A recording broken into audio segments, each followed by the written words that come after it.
Gauge മാറ്റം പൂർത്തിയായ പാലക്കാട് പൊള്ളാച്ചി പാതയിൽ ട്രെയിൻ സർവീസ് പുനരാരംഭിച്ചു. പുലർച്ചെ 4:30-യോടെയാണ് പാലക്കാട് ടൗൺ സ്റ്റേഷനിൽ നിന്ന് ആദ്യ തീവണ്ടി പുറപ്പെട്ടത്.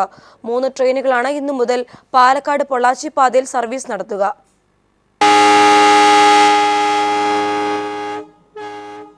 ഏഴ് വർഷത്തെ കാത്തിരിപ്പിന് ശേഷം പാലക്കാട് പൊള്ളാച്ചി പാതയിൽ വീണ്ടും ചൂളം വിളിയുയർന്നു. പുലർച്ചെ 4:30-ന് പാലക്കാട് ടൗൺ സ്റ്റേഷനിൽ നിന്ന് പഴനി വഴിയുള്ള തിരുച്ചെന്തൂർ പാസഞ്ചറാണ് ആദ്യം യാത്ര തിരിച്ചത്. ഇതേസമയം പൊള്ളാച്ചി നിന്ന് പാലക്കാട്ടേക്കുള്ള തീവണ്ടിയും യാത്ര തുടങ്ങി. ഔദ്യോഗിക ചടങ്ങുകൾ ഒന്നുമില്ലാതെയായിരുന്നു കന്നിയാത്ര. വിവിധ സ്റ്റേഷനുകളിൽ യാത്രക്കാർ ആദ്യ വണ്ടിക്ക് ആവേശകരമായ സ്വീകരണമൊരുക്കി. 2008 ഡിസംബർ 10-ന്റെ അവസാന യാത്രയിൽ പങ്കാളിയായ ചിറ്റൂർ സ്വദേശി കൃഷ്ണമൂർത്തിയും കുടുംബവും ആദ്യ യാത്രയ്ക്കും എത്തിയിരുന്നു. അതൊരു ചെറിയ വണ്ടിയിൽ ഇടുങ്ങിയ യാത്ര പോലെ തോന്നിയിരുന്നു. അതൊരു വിശാലമായ വണ്ടി. അതിൽ അന്ന് ഭയങ്കര തിരക്കായിരുന്നു. ഒരുപാട് യാത്ര ട്രെയിനിൽ ചെയ്തിട്ടുണ്ടെങ്കിലും അന്നൊരു ചെറിയ വണ്ടിയിലുള്ള യാത്രയായിരുന്നു. പക്ഷെ ഇതൊരു വളരെ വിശാലമായ വണ്ടി നമ്മുടെ നാട്ടിലൂടെ ഓടുന്ന ഒരു സന്തോഷമുണ്ട്.